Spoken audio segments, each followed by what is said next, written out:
સાકર નાખે દૂધમાં હવ, શાહીમાં નાખે મીઠું. આ માણા આપણે આમળાને કહેવત છે, ભૂત ને પીપરો ભટકી જાય. આ ભૂત અને પીપરો બે ભેળા થઈ જાય એવા મિત્રો હોય સહમિત્રતા.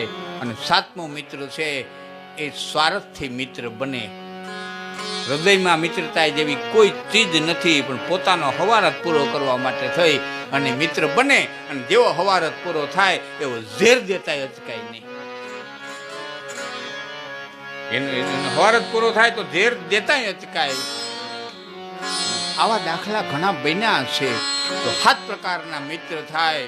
પણ યાદ રાખવું કે એક વખત કોઈને હૃદયથી મિત્ર બનાવ્યો હોય ને પછી એનો દ્રોહ કરે, એનું કોઈ પણ પ્રકારનું પ્રાયશ્ચિત છે જ નહીં.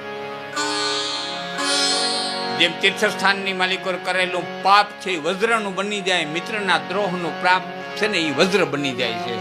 એને ધોવાનો કોઈ ઉપાય જ નહીં.